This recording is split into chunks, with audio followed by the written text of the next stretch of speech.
5, 4, 3, 2, 1. Hello, everybody. I'm Dear Myrtle, your friend in genealogy, and we are here for the Scotland Genealogy Study Group. And guess what, Cousin Russ? I have absolutely no camera controls today. Oh, I that's can't. not a good that's not a good thing. We're going to have you control the camera. You get to do everything. I'm on vacation. Anyway, Claire Brisson-Banks is here.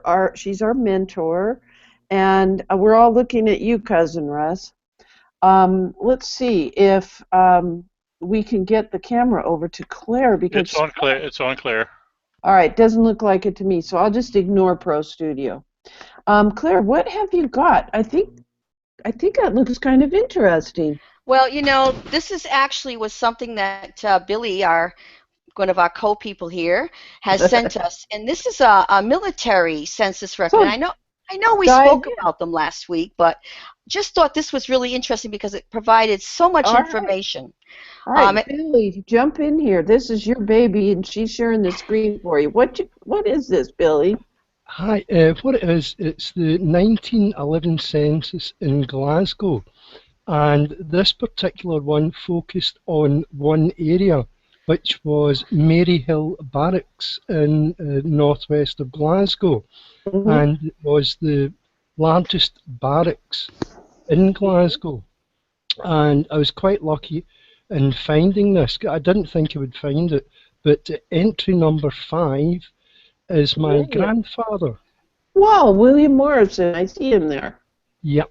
Now, there's a history of all the Morrisons serving with the Highland Light Infantry and the Black Watch, and you'll notice that there is no address given on this page. Uh, Right. we presume that it may be in the front of the book or page 1, but the Hmm. details you get are the regiments, their rank, marriage Private. status, Yes. and whether they spoke Gaelic or not. Right. And So, birthplace. Very yes, cool. What is Black Watch? Black Watch was a regiment in Scotland. It was one of the famous ones. The Yeah. soldiers were known as the Kilted Devils. It was also part of the Highland Light Infantry as well. And strangely enough, Yes. I have here, which we'll just hold up to the camera in a minute, uh, my great-grandfather's Black Watch Army record book Oh my from heavens. Russ, the zoom eight. in on that. Oh, Zoom in sorry. on that. Just a minute. Hold it up again, Billy, because this is quite cool. Uh, yeah. It's from the 1880s, and it lists quite a lot of things. In fact, there's his. I don't know if you can make that out quite Barely. clearly. Yeah, That's his barely. name, rank, regiment, and army serial number. Oh, It also lists interesting things like his educational history. So there's a strong attachment to the Black Watch in the family and that the is. HLI. And the other part was Highland what? Light infantry. Oh, light infantry. yes, Now, Yeah. see, I've heard of Black Watch in the Highland Light Infantry, but I also thought of Black Watch as just a, a tartan. It's the regimental tartan. It's a Okay. 42nd Regiment, isn't it? Yeah. 42nd. It's the 12th Battalion, 1st Regiment Royal Highlanders, the Black Watch is the Very full, cool. The, full So, re- title. the reason so why I bring it up is that I have an ancestor who was in the Black Watch, and I was visiting a historical society in uh, Charleston, West Virginia, where an ancestor was, and I actually have a picture of the buckle that was probably oh, on the sash of the Black Watch. I have a picture of it in my collection. Yeah. this is The awesome.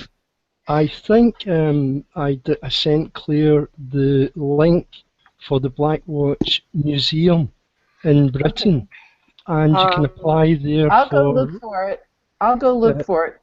And we'll Okay. pull it in toward the end, or over a little bit when Claire needs to take a breather. Yeah. So, Yeah, my family, my husband's family were in the Black Watch, and we actually went to the Black Watch Museum when we were there in Scotland. It's a fabulous place, Yeah. and they are a famous group. regiment, Yeah, yes. regiment. Yep. Yeah. Wow. I didn't know that Cousin Russ had Scottish ancestry. So very cool. Well, thank you, Billy, for sharing that with us. My Uh, pleasure. to see that military enumeration, very good. And I think that Claire is going to have us now switch from census records over to birth, marriage, and death records. And she's got a lot of interesting examples. So what are we going to take first? Death records? Okay, the first thing that I thought was interesting that Billy, and I thought I hadn't even thought about it, was to make sure that they understand that when they look at the dates for stuff that we're looking at for the birth records, that remember that the Scottish and English put the day, the month, and the year. So if you have like today, 7/15/2015 wouldn't be a problem. But if you had 7/2/2015, that would mean February 7th. It wouldn't mean July 2nd. Yes, and this is a thing they do in the continent as well, where they reverse them. So you will see this in French records and in Germanic record So keeping. it's really good to write the month rather than just use the number. So that way there's no confusion, but it doesn't always happen that way. Reverse them. So let me ask you a question, Claire. So their practice in Scotland is to generally classify or refer to birth, marriage, and death, the BMDs, as statutory records. We kind of Right. touched that subject last time. Yes. Yes, statutory records, and I think that for this particular section of the course that we're doing is that we need to really Scotland's people, they put up a Okay, fabulous, so if you could go to Scotland's people, I got it. um, Let me share and my then screen. click on about our records. Okay, just a minute. I've got this backwards. I need to share my screen with everybody. And I'm there. Okay, and I'm going to about. Our records, and then when the drop down comes, click on all records topics. Okay. They're pretty good with support to let you know what they've got. Right, and then you just click on the word record types and examples on the right hand side. Yes. And now we're talking about the statutory registers, so the very first section. And Okay, so deaths. we're going to click on deaths, and so you can see it talks about it. It tells you about what to expect. 1855 as opposed to 1837 in England. Yeah. And the indexes and the RCEs, which stands for Registered of Corrected Entries. Right, and we have one of those courtesy of Billy.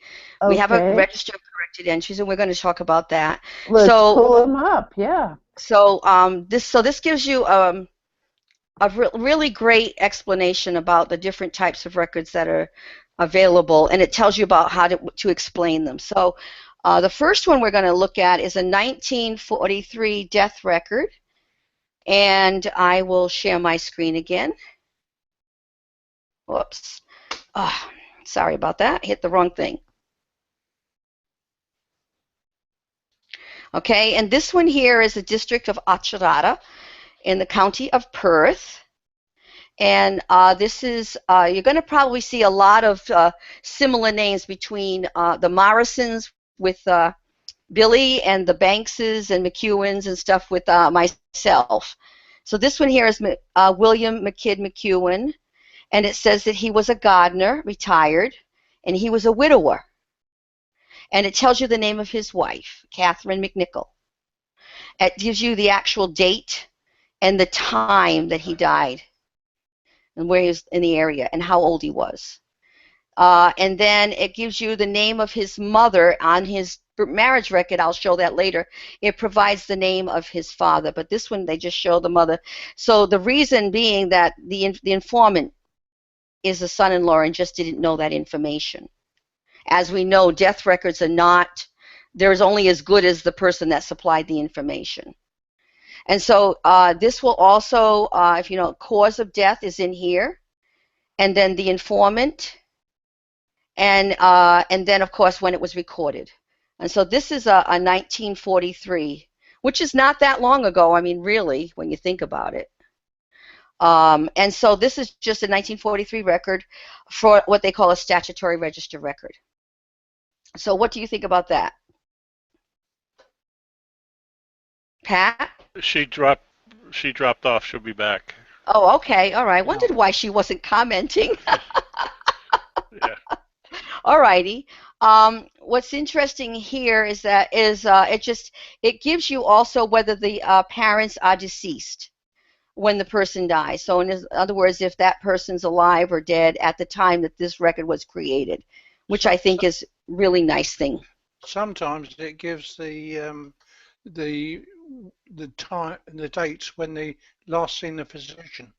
Yes, right. It does. Sometimes it does say. It says like I think for this one, it'll say the last time they actually were. This says certified by the physician, and it will say whether they actually did see their doctor, how many times even sometimes.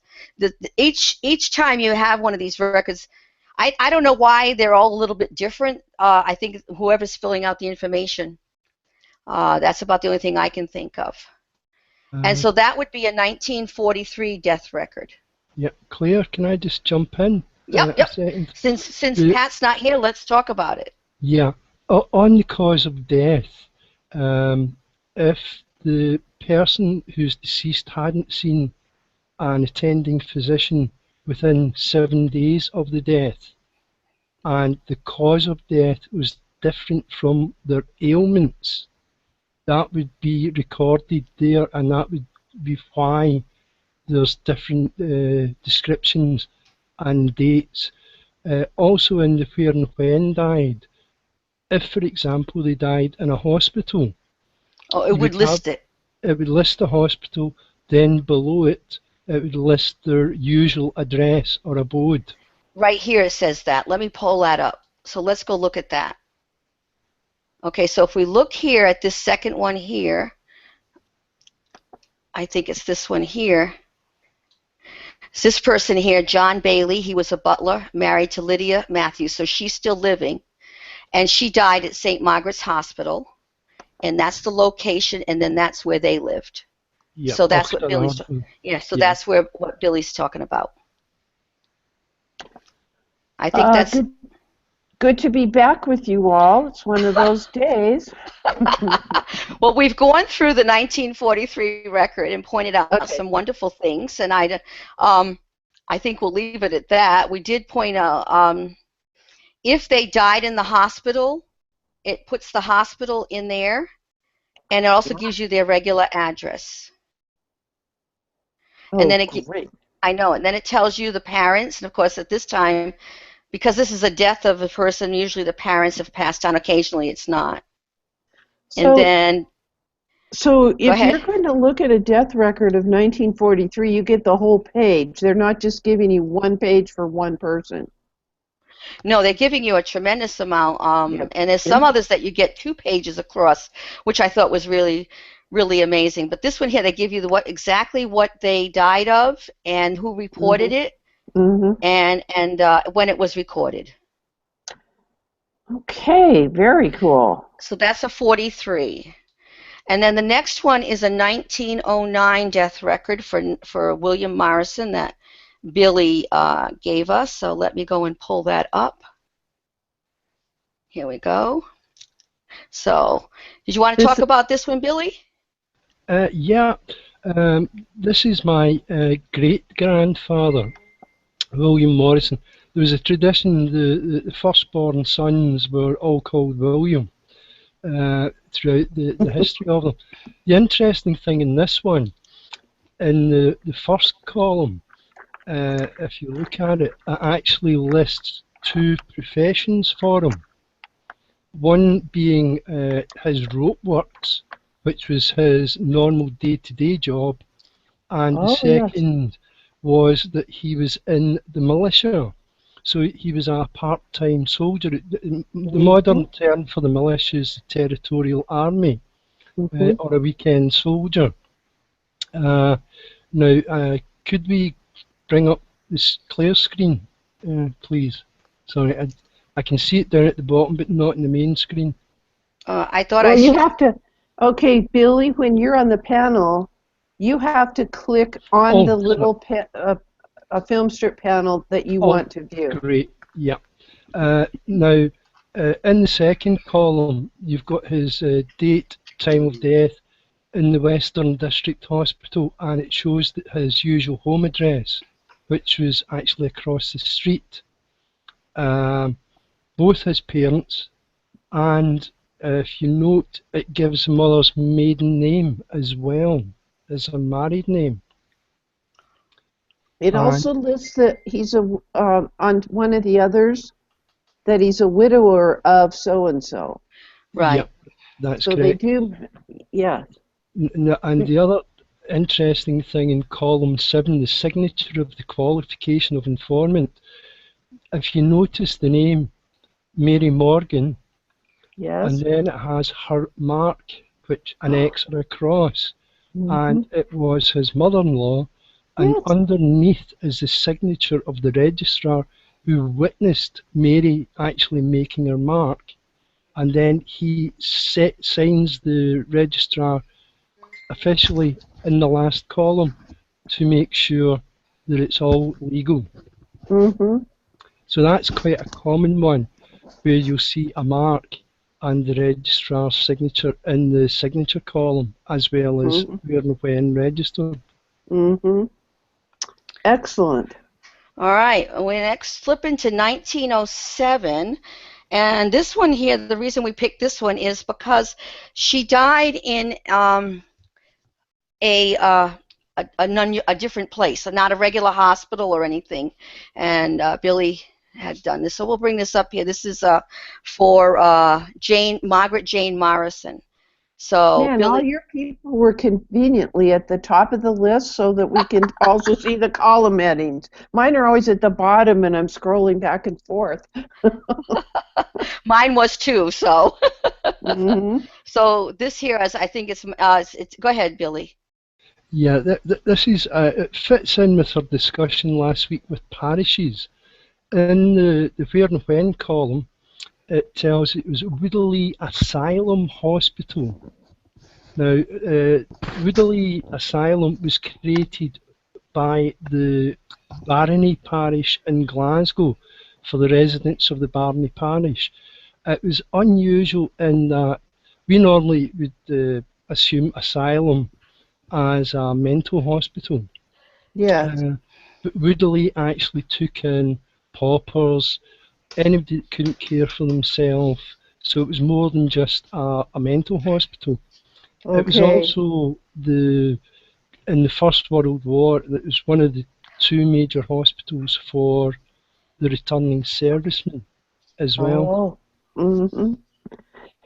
So we need to become aware. I'm really glad you made that distinction, Billy. We need to become aware of what a term means in that area in a particular time period. Very good. Okay, what's the next document? Okay, this is fantastic. One of the things that Billy gave me was I thought Wikipedia's got a very good article, and I'm just gonna I'll put the I'll copy that into the where's the chat? Our chat? Okay, and then I'll pull it up. Yeah, I'll pull it up. I'll give you the chat so that you can go in and just it gives you a little bit about that hospital, which I think is important to understand. That what Billy's trying to say is that you don't just because it says it's an asylum hospital doesn't mean that it is exactly what we would associate that word to today. Got it. So I think it's important to understand that you need to go and look a little bit what type of a place was it. Okay, come in. Oh my. I might say that in England, asylums took elderly people as well as people with mental problems. Okay. That applies in Scotland, does it, Billy? Yeah, Scotland did that as well. basically, Woodley was a parish hospital. It was funded by the parish for the people of the parish. So it was a forerunner to the National Health Service we have, but it What was we limited what just we'd to the one parish. Sorry, what we'd have called a cottage hospital. a wee bit bigger. We have When one it, in North Barrack. yeah, when it first opened, it was round about 500 patients it took. Mm. That's a lot bigger than we have actually got one in North Barrack, which is still in use, and we have our medical centre in behind it. Um, Okay. they put it on top of a hill so that if you can manage to get it up the hill, you're not that badly. Well, Uh, all okay, right. now here is a situation where we're talking about an amended item. So here's the original death certificate of the person. This is from 1894, and it's Robert Morgan. And let Okay, me zoom bring in. it up. Bring it up. Yes. 75%. And note that there's a marking on the left-hand side saying see the register for entries. This is indicating that there's something unusual about this particular death record.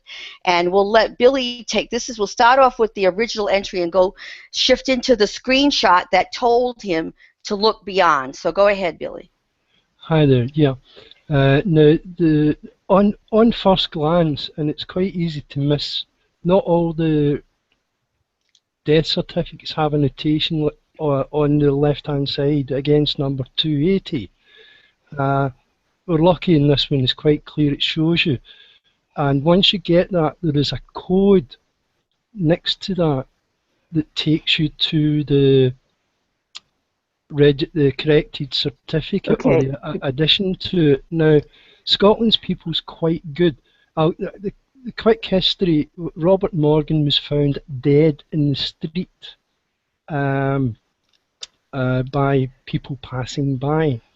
Can you zoom in one more notch, please, Claire? Even though you may have to scroll, because this is very interesting. All right, there we go. Now I can really see it. Yeah.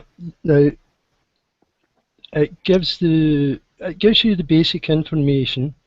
It doesn't in this one. It doesn't tell you where he died, Mm-hmm. which is an interesting point. It gives you his usual address, 709 Garscube Road, Glasgow. Then you get the usual details as you go across, and you notice that there's a scored out entry in the cause of death with a bracket 9 next to it. Yes. And then you've got the person who certified it below that.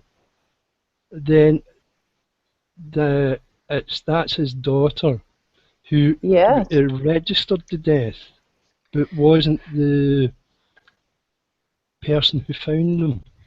Okay. So then if you look at Scotland's people, when it comes up, I added a little arrow, and Yeah, it shows you that. Let me bring that up a little bit there. Yeah, 100%. Yeah. Right, Thank you 100%. so much. Yeah. So this is what you actually, when you first sign in and you go and you call the certificate up, this is what you get. And so in regards to this entry here, you know that there's a corrected entry. Okay. All Now, right? that button also can appear on birth and marriage certificates as well. It's Okay. it's not an extremely rare button to see, but it's not very common either. Right. That's So if you see amazing. that, you know that there's something else there. And of course, if you click it, you have to pay another fee to get the addition. Yeah, Okay. it's only I think 2 credits. All right. So then when you click that, this is what you actually get, which I think is fabulous. This is incredible. Russ, can you believe this? Awesome. Wow. Now, All right, zoom in. I think you've made one point, and I just want to bring it out that we're so interested in the record, but you pointed out that we need to look above that record that we're so interested in because there may be a hint there, like that red box. Yeah, button, yeah. Very good. So then it explains what happened, touching the death of Robert Morgan, registered under that. There's your number, and it gives Yeah. you the register book that we pulled up the original record in.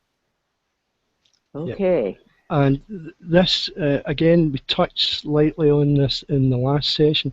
This is the result of an autopsy that was Yes. requested by the police surgeon, or it was referred to the police surgeon in case there was suspicious circumstances, because So it was a sudden death in the street. yeah, just to repeat what you said last week, that there's two kinds of autopsies, if I'm remembering correctly. The police surgeon, if it's noted, means something wasn't right. Is that correct? Yeah, if it was a sudden, unexplained death, or if it is deemed by the attending physician or doctor or constable that there's suspicious circumstances, maybe a blow to the head, found in a strange position, whatever, then they will refer it. And the Procurator Fiscal is specifically for Scotland, and that's the group of legal people who would prefer charges, if any, were to come out of the autopsy. I found one when I was doing some research where a guy had been shot with a shotgun, and they had the inquest and so on, and it turned out that he'd gone to shoot a rat and climbed over a gate with a loaded shotgun and managed to shoot himself in the head. Oh my gosh. Oh, that's horrible. It was rough for him. In the bit Claire's just pulled up, in the 18th of March 1894, it actually lists the place where he died, which was missing from the original death The death certificate. Yeah. Yeah, and they confirmed the cause of death as per the initial thoughts of the doctor, a ruptured blood vessel, an aneurysm of the brain, basically. I'd like to hear from the members of the community that are watching this live. Have you ever seen a document like this where you've got what we here in the United States would call a coroner's report? It's just the police surgeon's report who's certifying.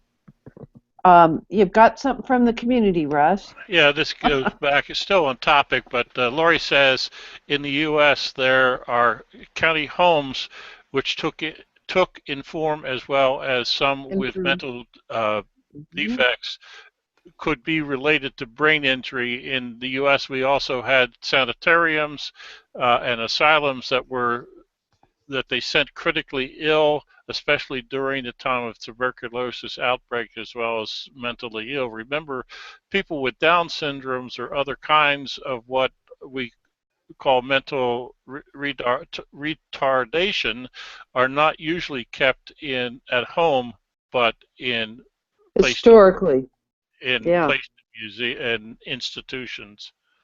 Yes, and that reflected a problem in the way that people viewed people. They viewed people who had Down syndrome as a problem.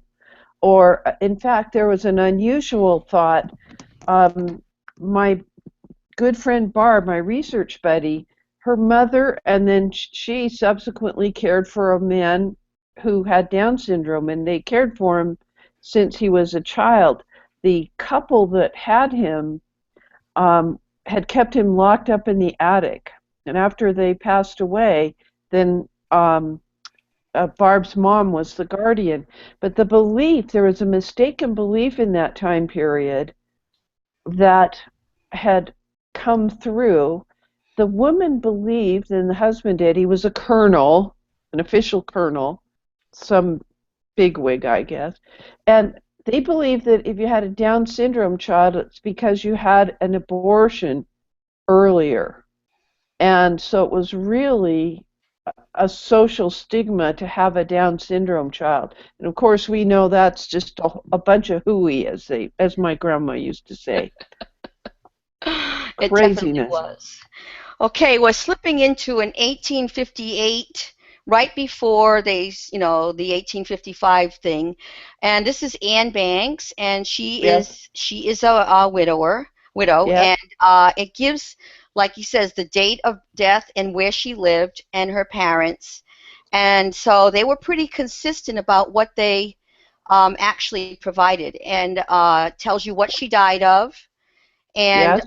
all the information, like this was reported by her son, and What that is churchyard? Is that where she was buried? yep, see it says up here burial place right there. Oh, okay, got it. So Yeah. she's buried in the Cooper Angus churchyard, which we visited, and Hmm. it gives you that he was present, and it asks that, says signature or qualification of informant, of which the death was occurred. So So she died with her son at hand, right. right there. Okay. Right, and so this is there's still a couple more years before that when they start to change with the death Hmm. records. But this is where it was recorded, and the registrar again signing it. And the next record that we have is an OPR. Now the While you family. bring that up, and you're pulling it up, let's see what Hillary has to say. Would you read it, please, so I can change the Yes. camera? Go ahead. Okay. I tried to find coroner's records, but they often got destroyed, so I have to rely on newspaper reports only, which may not have the full details. So Hillary makes a point, doesn't she, Claire and Billy, that what we saw was not the actual coroner's report.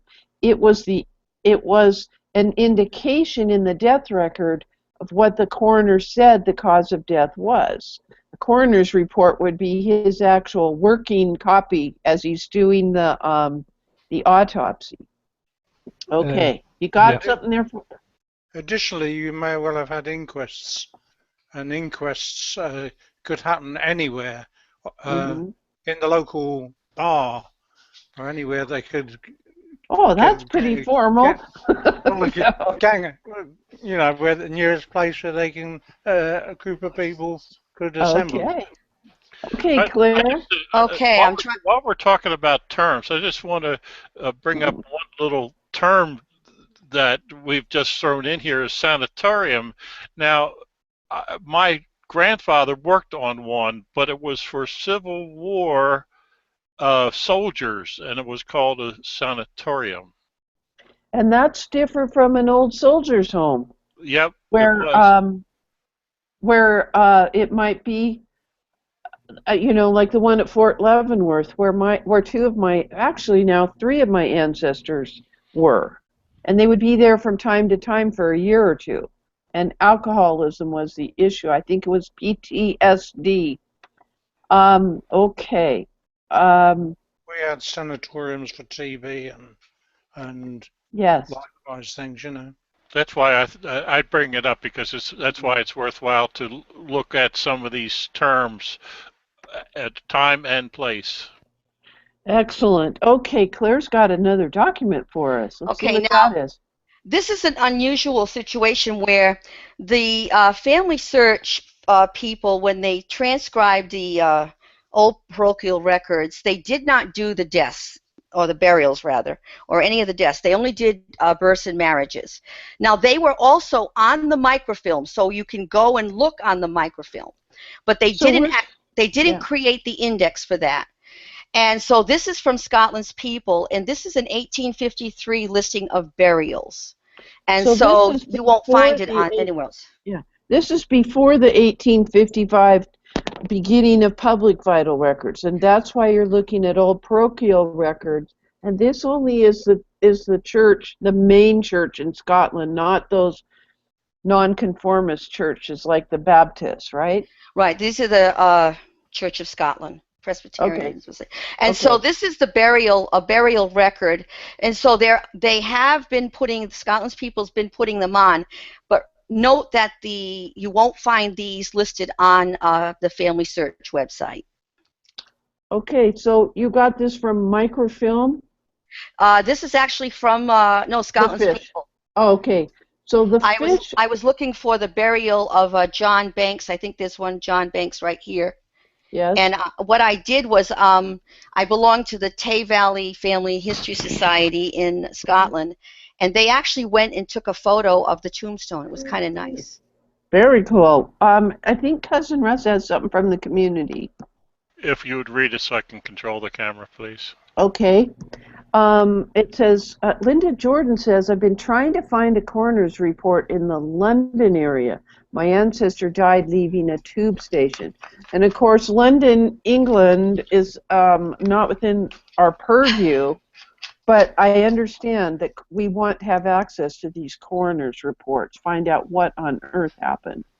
Sounds quite sad. A quick tip for that one would be try the National Archives. Yeah. Okay. So Claire, can you zoom in on this so we can see this? Let's try and sit. Record, Yeah, look a little bit more. I suppose he goes. Is that try better? 150. Is that how's Yeah, that? that's a Okay, lot so better. it What are the gives column headings? Okay, so it's really hard to see the column headings, but this is date of death. This is the entry number here, Yes. 2326. Mhm. The name of the person and their profession. Mhm. And notice that not everything is the relationship, is any kind of relationship. Daughter of, son of, and it gives Mhm. you the name of the head of that family. So Okay. they do give you a little bit more information, but and then how old they were by years, months, and days, which is Okay, that's helpful. and these are not like the census records where you round up or down or whatever. They're pretty No, accurate as far.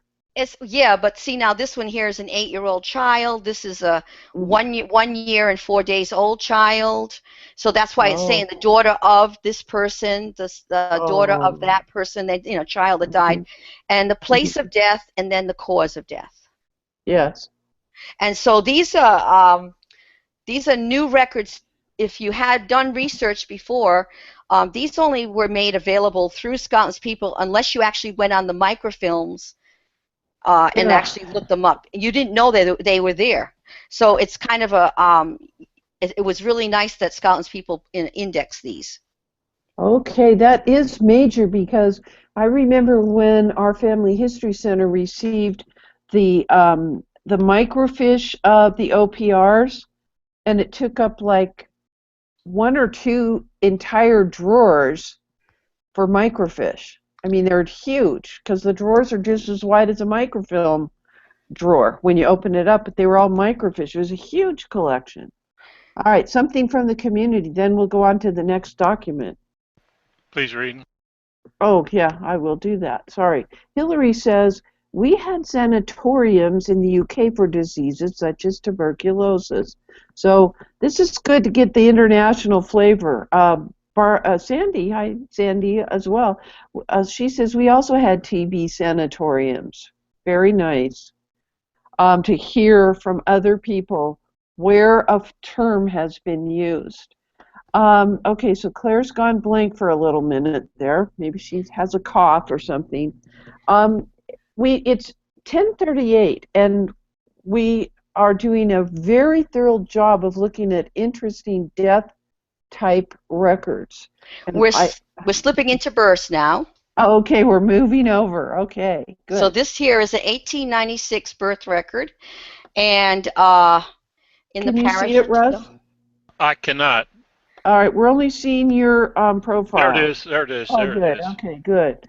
Okay. Oh, okay, good. So this here is Catherine Mary Menzies. Mm-hmm. I'm not my ancestors, of course, down the bottom, but that's okay. Yeah. Uh-huh. And so it does give you where and when they were born, Uh-huh. and tells you the name and surname of the father. Uh-huh. And notice it says date and place of marriage. That would be of the parents. Whoa, that's Yeah. incredible. I wouldn't If you expect look, that. isn't that fabulous? It'll gives you the this is the relative here. This tells you her maiden surname. That's MS. So that would be her, and that's when they got married and where they got married. That's incredible. That's So- something Claire. Yeah. I got friends that live there, Ah, and well, it's such a tiny little place. this is actually the relative right here. And William, there's the William Yeah. McEwen. He's a wood Yes. forester, and but see, it tells you exactly where they got married. And of course, then this gives you the father was present at the birth, and then it gives you the date that it was recorded. Now this is 1896. Okay, 1896 is it? Boy, I wish I had Scottish ancestry. I guess it was important even then, even public vital records, to establish paternity. Um, Yes, it was. and to prove that the parents were married. Yep, because Uh, there's the next one. The next one that we have is an 1861 where it does show illegitimacy. So yes, let yes. me skip to that. Let me see if I can find that one as quickly as. Right. And while you're looking at that, let me pull up from the community. Oh, that would be Um, wonderful. Lori Meyer is saying ETOH abuse. ETOH abuse was the old term for alcoholic. Okay, thank you for that. I I might don't know what say, the I might say that what you were saying about this record's going to be of an illegitimate. I think illegitimacy was far more prevalent then than it is today. wow. It seems to be with my research anyway, You particularly know, because that's interesting because they keep saying, oh, this younger generation, they're just living together and having children. And apparently this has been going on a long time. There's, Okay. there's there's nothing new this side of the ocean. well, Nothing new under the sun, as we say on this side of the Oh, that's the ocean. wrong. What were you going to say, Billy?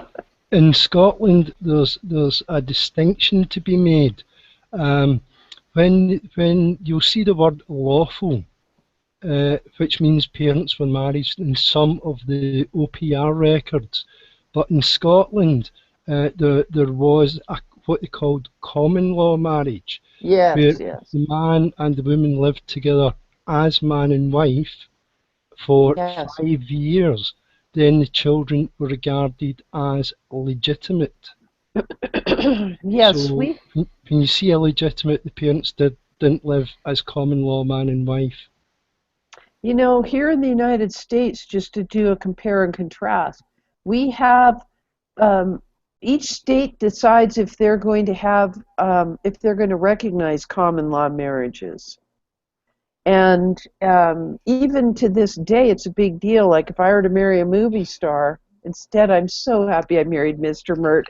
But if I had married a movie star, or didn't marry him, but I lived with that movie star, I might want to claim upon our dissolution of the relationship, I might want to claim that it was a common law marriage, and it would go to the courts. So very interesting how things can be. What have you got next for us, Claire? Well, for some reason, I'm not able to pull that up, but that's fine. We can move on to the next one. This is from Okay. Billy. This is 1855. Let me see if I can find it. Sometimes when you're looking in a hurry, you don't see things as quickly as you'd like, which was why I was going blank. Here we are, 1855. Okay, we'll pull it Now up. this is actually a really big one. So let me blow this up. Yeah, okay. Okay, so let I'm me. just loving seeing documents instead of just hearing a lecture. This is so cool. You're not allowing me to get over there. Can't There we are. scroll. Yeah, There we go. This is huge. Let me see if I can bring that. that's good. Maybe 75% will do it. No, it doesn't let me go. All right. Well, Billy, go ahead. This one's one of yours. Yeah, this is from the OPR. Now, you'll notice in the top lines, in the headings, there's a slight difference in the headings. It's hard to tell with the. Let me Yeah, see if I know. Let me see if 50% will do it. Can we see that okay? Yeah, it's okay. yeah. Okay. I All right. understand. Now, in the first one, you've got name and whether the informant was present or not. Also, you have, if it's there, a baptismal name. So you can have two names for the same child. Oh, okay. So you have their actual birth name, and then after that, their baptismal name. So is this because the parents changed their mind on the name, or is this common to have your birth name and then your christening name?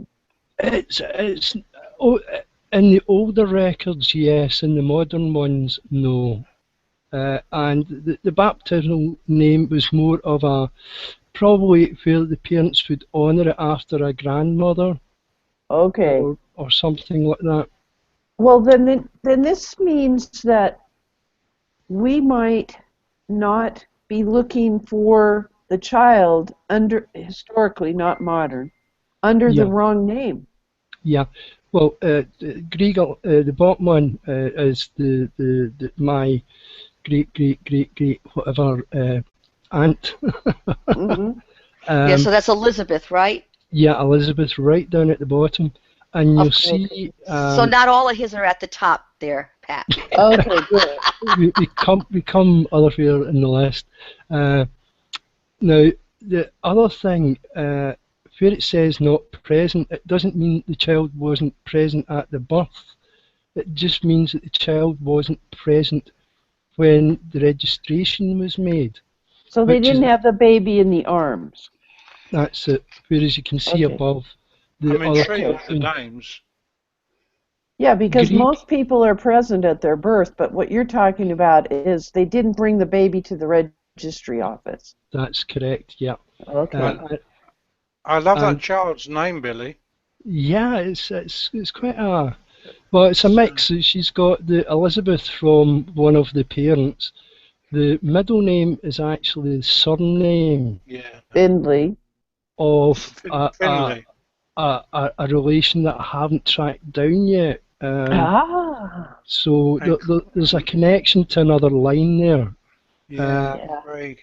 then you've got date, time of birth, and the good thing is the Hawkhead or Howhead is the place where she was born, but it gives you the parish as well Yes. and Wow. the county. So you've got the name to search on to find the place. Yes. If you're having trouble finding the place, look for Aberdeenshire, take it down to the parish, that narrows it down to the place. So if And you work it in reverse, that's wonderful for 1855. Wow. it's, it's one of the best ones I've found. Now, on this the second page, we'll start to see a lot more information that they actually Yeah. lost in later ones. You've got the father's name, his occupation, his Shepherd. age, and Hmm. where he lived. Now, in this column, you've actually got what's equivalent of a small census declaration for the entire family. Wow.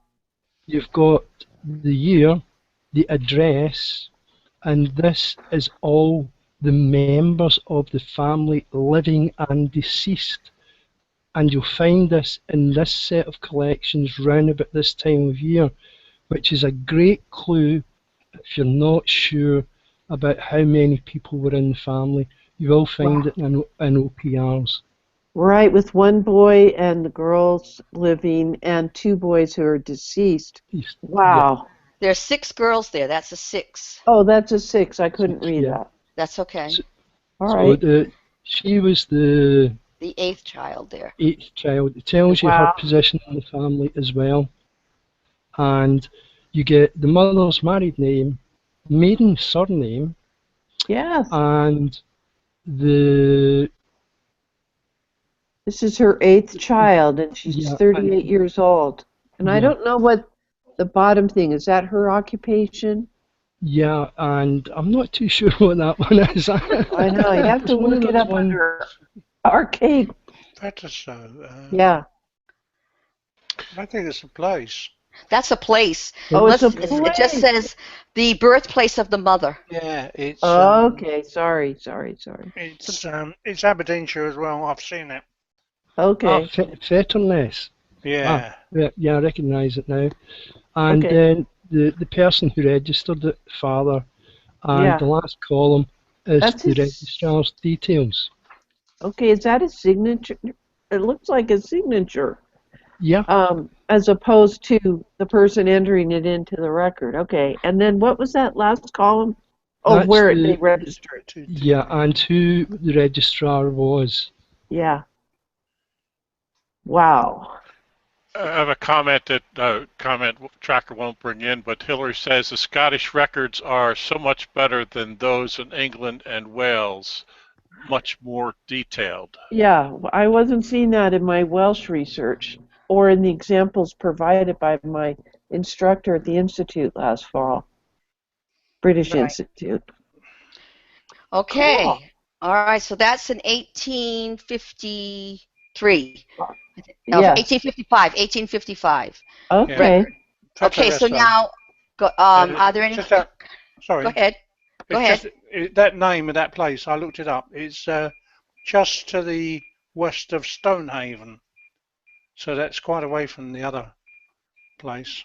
Okay, somebody's beeping. I don't know what the beep is, but it's good. Okay, we have time, I think, for one or two more documents. Oh, and that's about that. That would be about it then, right? Yes, that's Oh, how far okay. we'll get. All right. So, and then we'll pick this up, wrap this up next week. I just wanted to show. I can see if I can find it really quick. Here we are. This here is should be familiar, and this was what we used to get on the microfilm. Yes. And some places don't have, still have the microfilm of the original indexes that the family search, family history people did. And Yes. this is just a typical birth record, OPR listing, and that's how it looked. And that's all we had. So this was from they processed this by the computer, obviously. So it must have been an old name extraction program. This was what was on predated. the CDs, those CDs that they had. Yes. And so this is all we had. This is also what you would get on that microfiche entry. Yes, and the old name extraction program, I put old in front of it, Right. is what predated family search indexing when we could all do it online. Right. And so you still had two people looking at every entry, but in the old program, you didn't have a computer looking for anomalies. You had a supervisor looking for anomalies. Right. And so it made it really hard. Now we do have an 1842 listing from Billy again, which was really fabulous. So we'll probably have to wrap up. We're getting close to the end. Let's see. Maybe okay. I will have a couple So comments talk here. to it. Go ahead. Well, you got some All right. comments? Yeah, Lori says, did they have a problem with people registering children that did not exist? Why would they make a notation that the baby was present? Oh yeah, why would they do that, Billy? I don't know of any good legal reason, like people being fraudulent or whatever. It's one of those ones I'll try and chase down for next week, but I don't have an exact answer just now. Yeah, okay. We'll look that up. I have another comment from Pat Kewen. Billy, my daughter-in-law's middle name is Findlay, Findlay. It is a family name. And Molly says, I love seeing these records. My own Scotsman came to the U.S. in the 1700s, so we probably won't find much about them. I hear ya. I wouldn't actually agree with that one because no, we do have a record that goes back to 1575. Yeah. But we will eventually get to your record time period. Okay, Claire, what have you got here? Okay, this is an 1842 listing, OPRs, and this is where they created those record that we saw on that index. This is what they created them from. Yes. Okay, so this is one of Billy's, William Morrison, who's a baker. Yes. And you want to go ahead? You want to talk about that, Billy? Well, this is pretty much standard for what you get for the time period. The further you go back, the sort of less organised they are, but they still include a fair amount of information. You've got his profession, and in here we've got the phrase, had a lawful son, their third child born. Then it gives you the exact day, but not the time. named Yes. William, It and says Yes. then the you third get child too. yeah, Yes. then you get the father, David Morrison, and then the person, And Was it Alex, what? Alexandra, who was a Uh, witness? A yeah, oh, witness. witness. Oh, to this. Okay, very interessante. Right. And so then there's one more before we close, John, if I can grab it real quick. It's an Okay. 1826. Let's see if I can, there's 20, that's 25. That's close enough. Mm-hmm. So this is an 1825, and it says baptisms at the top. Let me go bring it up. Okay, and so this here is one of Les's ones. Yes. This is so it starts at the top. It says 1825 here, and Wow. you have baptisms and the dates in the middle. So April 18th, and so there could be more than one child at that Yes. time. And so Yes. here we have John Banks was from this. He's a weaver, and Causey Way is where they're from. And Ann Mills had a Yes. lawful child Yes. baptized, and it gives the name Margaret. So And so, see, as you go further back, you get less and less information. okay. And we've also switched from the public vital records to the church records. So very intriguing. Cousin the, Russ, what a day we're having here. Yep. the, Let's see if we can change the camera over here. I want to talk about what we're doing next. So I need to get the camera over here. Remember that I'm away for the family reunion. So this is the Genia webinars calendar. It comes in under agenda mode because it's easier to see lengthy titles of things coming up.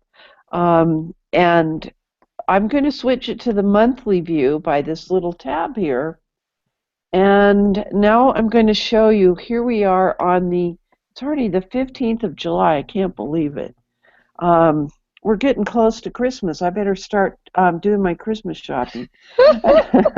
Okay, so on the 22nd, I'm still away, and we'd planned not to meet then.